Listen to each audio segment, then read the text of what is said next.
ஆனந்த ராகமாய் ஓர் ஆன்மீக பயணம். நீங்கள் பார்த்துக் கொண்டிருப்பது உங்கள் பாக்யம் சேனல். வழங்குவோர் அன்புடன் கல்யாண் ஜுவல்லர்ஸ். இது உங்கள் பாக்யம், எங்கள் பாக்யம். ஹரம பார்வதி பதஜே ஹரஹர மகாதேவா. தென்னாருடைய சிவனே போற்றி, என் நாற்றவர்க்கும் இறைவா போற்றி. அன்பர்களே, மயிலாடுதுறை மாவட்டம் குத்தாலம் வட்டம் கோனேரி ராஜபுரம் கிராமத்தில் மிக பழமையாய்ந்த புகழ்பெற்ற ஸ்தலமாக இது தென்னகத்திலே விளங்கப்படுகிறது. இந்த ஸ்தலத்தில் சுவாமியுடைய திருநாமம் உமா மகேஸ்வரர், அம்பாளுடைய திருநாமம் அங்கவர நாயகி என்று பெயர்.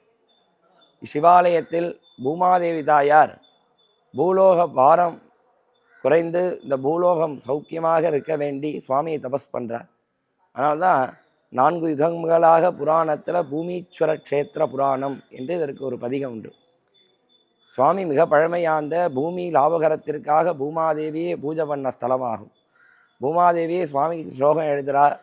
நமோ நமஸ்தே ஜெகதீஸ்வராஜா சிவாய லோகஸ்ய கிதாய சம்பவே அபார சம்சார சமுத்பவாயா என்று பூமாதேவி தாயார் சுவாமி இங்கே தபஸ் பண்ண இடம். அதனால்தான் இந்த ஒரு க்ஷேத்திரத்திலே மண் பிரசாதமாக வழங்கப்படும். பிரதிவார திங்கட்கிழமை மட்டும் சுவாமிகிட்ட மண் பூஜை பண்ணி தருவார். ஒரு மனிதன் புதிதாக வீடு வாங்கணும், நிலப்பிரச்சனை, வீடு கட்டணும், உத்தியோகத்தில் மேன்மை அடையணும் என்பதற்காக சுவாமிகிட்ட மண் பூஜை பண்ணி தருவார். ஆண்டுக்கு ஒரு முறை வைகாசி விசாகம் 10 நாள் பிரம்மோற்சவத்தில் பூமாதேவி தபசு 5ஆம் நாள் சுவாமிகிட்ட நடைபெறும். மாதிரி இங்கே அகஸ்திய மகரிஷிக்காக சுவாமி அம்பாலும் கல்யாண காட்சி கொடுக்கப்பட்ட சிவாலயம். மகாவிஷ்ணு பெருமான் தாரபாத்து கொடுத்து சுவாமிக்கு கல்யாணம் ஆகும் பொழுது அகஸ்தியருக்கு காட்சி கொடுத்தப்பட்ட இடம். அதனால தான் இங்கே சுவாமி மேற்கு திசையை நோக்கியும் அம்பாள் கிழக்கு பார்த்தும் நித்திய கல்யாண கோலத்தில் இருக்கார். திங்கட்கிழமை ஒரு நாள் மட்டும் இந்த சுவாமிக்கு கல்யாண பரிகார அர்ச்சனை பண்ணுவார். ரொம்ப வருஷமாக கல்யாணம் ஆகலை, குழந்தை இல்லை, அந்யோன்ய ஸ்நேகபாவம் இல்லாமல் சண்டை சச்சரவு ஏற்படுற தம்பதிகள் இவ்சிவாலயத்துக்கு வந்து 5 வாரம் திங்கட்கிழமையில் பரிகார அர்ச்சனை பண்ணிட்டு போகிறதுனால அது நிவர்த்தியாகி சௌக்கியமாக வாழ்கிறார்கள்.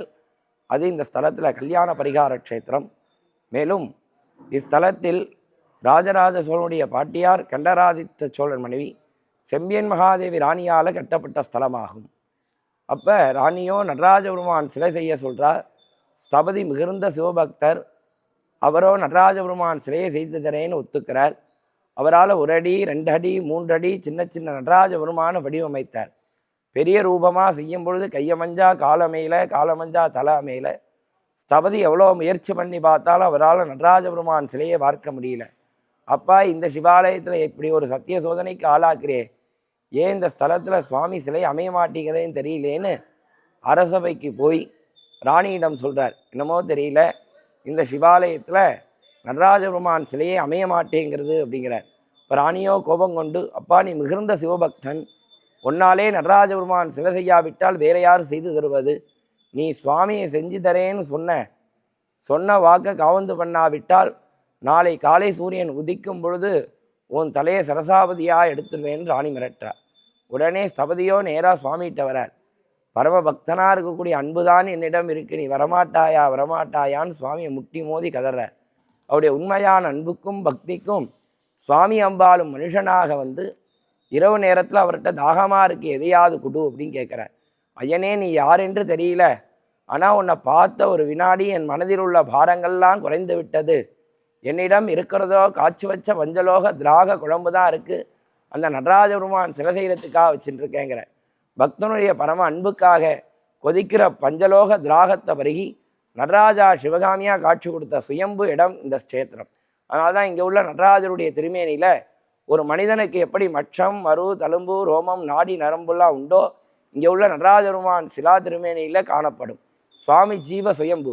வருஷத்துக்கு 6 முறை மட்டுமே அவர் திருமேனியில் அபிஷேகம் நடைபெறும். அப்போ நாடி நரம்பு தெரியும்.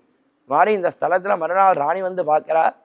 நடராஜபெருமான் சிலையே செய்ய முடியலேன்னு சொன்ன ஒரு நாள் இரவுக்குள்ளே அப்படி பிரம்மாண்டமான திருமேனி வடிவமைத்தது எப்படி, இதோடைய ரகசியம் என்ன அப்படின்னு கேட்குறார்.